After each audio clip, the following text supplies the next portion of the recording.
want to throw in the name Caleb Smith in there. Yeah. He's a name that a lot of people heard in the fall as somebody to watch out for next to Connor. How have you seen him progress? Obviously 2 touchdowns last weekend. Yeah, it was a big game. It was his first 2 touchdown passes, which, for any kid, that's freaking exciting.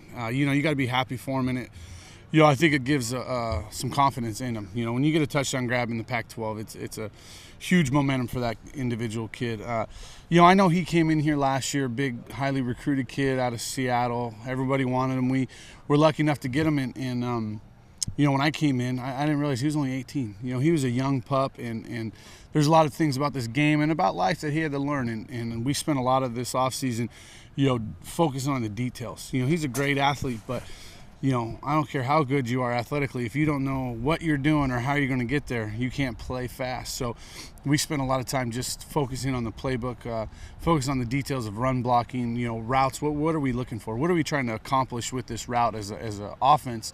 And, he's done a great job studying it. Every week we talk about how we're pawns on the chess game. And Coach Riley and Coach Langsdorf are moving our pieces into place to kill. And, they're starting to understand that they got to do what they got to do, hit landmarks, run the right routes, and this week paid off. We had 3 touchdowns in our group, and Caleb had 2 of them just because they did the right thing and they got in the right area.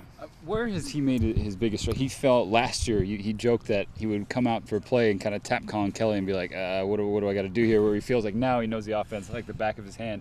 Is it just being comfortable in the system now? Yeah, I think it's just the comfortable. Just being comfort in this system itself. Our offense is complex. I played offensive line here, and it was tough on me as a center making the calls. But, I'm learning as I got the tight end playbook, I'm going, golly, this thing's huge. We're shifting and motioning and run blocking and pass blocking, and then we got to run routes. And so, I think it was a little overwhelming for him his first year. He only had a training camp to really – we had spring ball and then training camp. But realistically, that's not enough time. So – his first year was ups and downs. He grew and learned it a little bit, and then that's what we did a lot of this offseason was make sure, first, your technique. How are you going to do something? How do you run block? And that's what we focused on, and then we said, okay, here's your technique. These are your options. Now let's put them in the playbook. So let's go out there, and if we get a inside zone run, what's your technique in inside zone? Outside zone, it changes. And so we spent a lot of time, working individual technique and then associating that with the play. And I think he's done a great job of being a leader in our room and really taking control and making sure everyone knows what we're doing and knows when we're supposed to do it. And it's really paying off for him this season. Now, Connor, 3rd on the team last year in receptions. But early this year, has it been a focus for you guys to get the other tight ends involved a bit? Because it seems like there's been a good job distributing to not just Connor. Yeah, when you have a quarterback like Sean Mannion,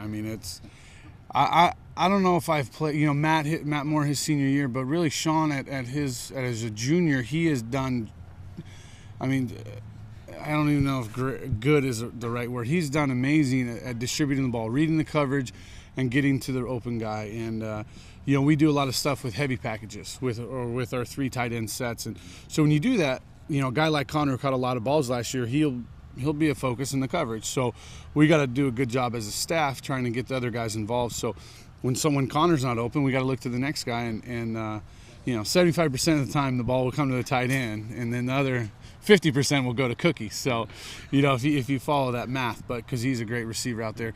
So the other guys have done a good job, and they've really evened up the load for Connor. And the more we get the ball to other guys, the more it opens up for Connor Hamlett and Brandon Cooks and Storm Woods and Teron and those guys. So the more we pass it around, the more each guy's going to get more catches. Last one for you. You talked about how your wife has impacted your hockey fandom.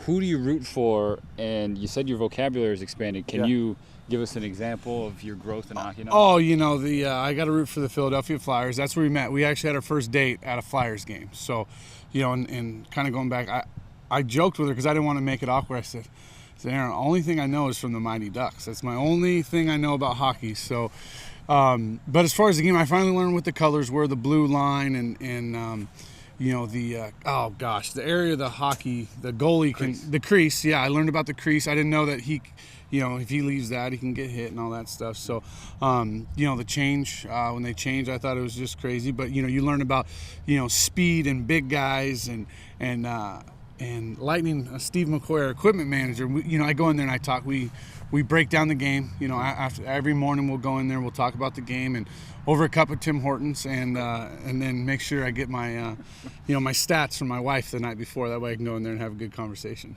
Flyers fan, Sean's a big. Oh yeah, too, and they're opening up against Lightning's Maple Leafs. Yeah, right? yeah. It's my wife's never been Maple Leafs. I mean, that's the team in Canada, so. We want to get to a game out there. I went to the Winter Classic 2 years ago, wow. So the one in Philadelphia, and we're planning on going to as many as we can within our. Hopefully, we're playing in a bowl game New Year's Day. So, but it's so much fun. It's such a fast game. When you're there, it's like, oh my gosh, this is so fast. On TV, I kind of fall asleep, but right. I'm learning. Now I'm going to let you go. You mentioned the Mighty Ducks for your only knowledge. Do you feel like you were maybe, because you're a bigger guy, penciled into the Goldberg role? Who did you identify with in the Mighty I mean, I was definitely Goldberg. We played roller hockey in California. We didn't have street hockey. Unfortunately, I had to play goalie. And, when you're 12, goalie is not fun, So, yeah, I was a Goldberg guy. So.